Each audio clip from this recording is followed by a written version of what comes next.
Oh, the one funny story about Dad that always comes to mind that I think, well, there's two, but one of them is hurricane season, which um, we were, I was still a teenager, so was DJ, and we were trying to prepare for a hurricane that was going to be coming. And we were panicking because we didn't have any batteries, and Dad stayed extremely calm.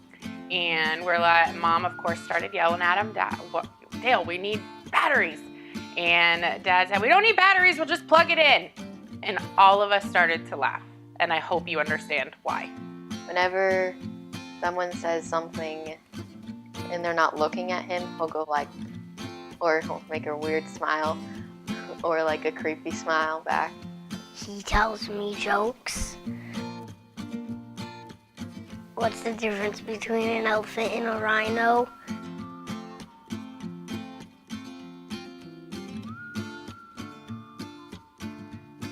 My dad he's very trusting, and he's trusting to a fault. We had just had some new neighbors move across the street from their old house, and this guy came over and noticed that my parents had cameras, like security cameras on the outside of their house. And the guy came over and was basically talking to my dad and said, you know, hey, I noticed you got cameras in your yard, in your house and stuff. And my dad proceeds, without knowing this guy at all, to tell them which cameras were actually real cameras and which one were actually dummy fake cameras, not thinking that this neighbor could do anything to him. So, but he's just very trusting that way. He would be the guy that if somebody came and asked him for change for $5, he would look into his wallet and be like, no, all I have is $2,000 in hundreds. He always makes funny jokes with me and Amberly and Cohen. Something funny about Papa is his sarcasm. Something that he's done is intimidates people, and I think that's really funny.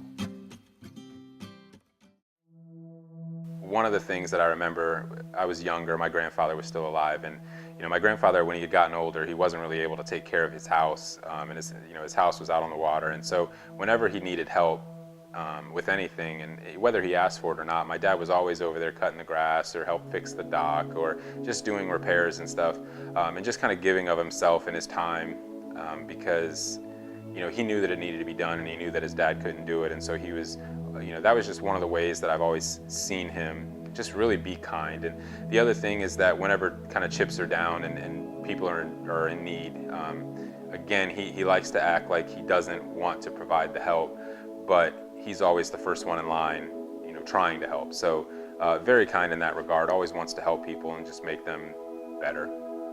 He shows that he loves us and just hugs us, and I love that.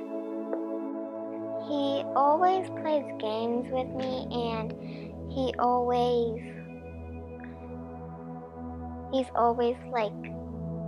being funny and really kind.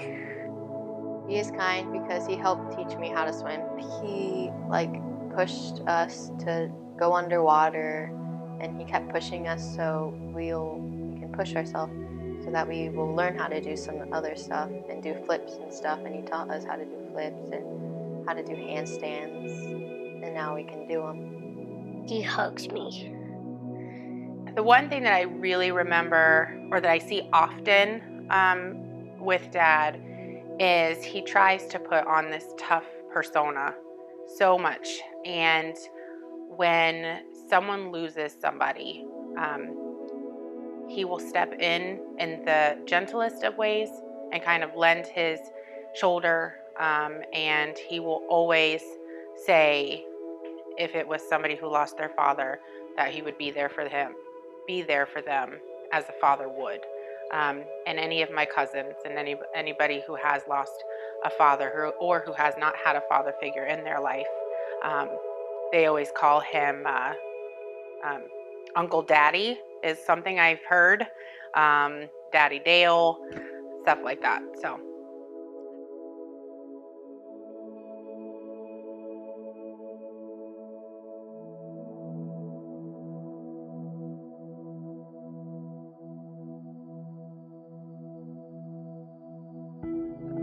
when something is broken or anything like that, I will try to fix it myself. I would say normally you would think the boy, my brother, would have gotten that stuff, but he would rather pay somebody, where I would like to build it and fix it and change the tire myself, and Dad taught me all of that, so I'm really glad to have gotten that from him. Both my dad and I have kind of the ability to not really base our decision and our actions on what other people think about us. We kind of are who we are, and it doesn't really matter how other people perceive us, and we don't try to fit into their mold of what we should be. We've always just been our own selves, and that's how we identify and just go on with our day-to-day life, is just who we are. And it's very easy when you don't have to try to fit somebody else's description of you. We've been the same for as long as I can remember. And so that's one that I'm super proud to have, because it makes life very simple. And so I'm very, very proud to have that quality of his. My dad is the king of small talk. And I always tell people, and I joke, that I was actually born without the small talk gene, and I think it's just because my dad had two and didn't share. My dad can talk to anybody about anything at any time, at any place, and I don't have that. I'm extremely awkward and very weird when it comes to things. If people start talking to me about the weather or politics or things like that I really don't have much of an interest in or can't really develop the conversation in, I completely shut down and get weird.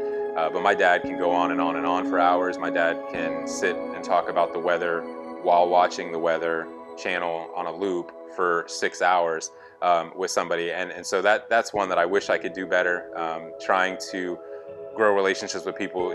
Being able to spark a conversation out of nothing is awesome, and I just wish that I could do that, and I'm just terrible at it. So that's definitely one that I would have loved to gotten if he would have not been so greedy and shared it. It would have been great. The not caring what people think kind of attitude. If they don't like me, fine, that's the way it is. That I don't care. I do care. So that's kind of, I wish I had a little bit more of that. I try, but not like him. I want to go on the boat with him. I love you, Papa. You inspire me, Papa. Love you.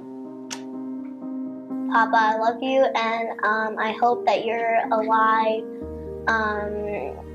enough and healthy enough so you can see me grow up. I love you. I want to go fishing with Papa someday, because I've never actually gotten to do it with him. Dad, thank you for always being there for us. I know that we've had ups and downs of teenagerhood and all of your trials and everything that we've been through, but I just want you to know how much we love you and I love you, and that I want you to know that we want you to be here and we want you to be alive and we want you to live your life and be here to see our kids grow up and graduate high school and get married and start having the family of their own. So I love you. Happy Father's Day. And that's it. I'm done. Dad, when I look back at just the almost 39 years that I've had, you were always there. And so the fact that we struggled early on, the fact that watching you and Mom kind of just overcome the things that you did and stay together. I've told you guys this before, but I truly believe that I am what I am because of the fact that you guys stayed married and stayed together. There were so many roads that were at my feet that had you not been around, I would have gone, and they would have been very treacherous, troublesome paths for me. And so I would not be anywhere near what I am if you guys didn't stay together. So I really am appreciative of that. Also, for you, I just hope that you find your purpose now. I know not working and stuff like that, it's very difficult. And I really just hope that you realize the strengths of your character, and that, the fact that you can relate to people so well. God has a purpose for you, and that purpose is to not shut down and be reserved away from people, but really to immerse yourself in the lives of different people and just really help and teach and guide and mold. And I just really hope that you find that. But mostly I just want to say that I'm very thankful for you. I love you, and happy Father's Day.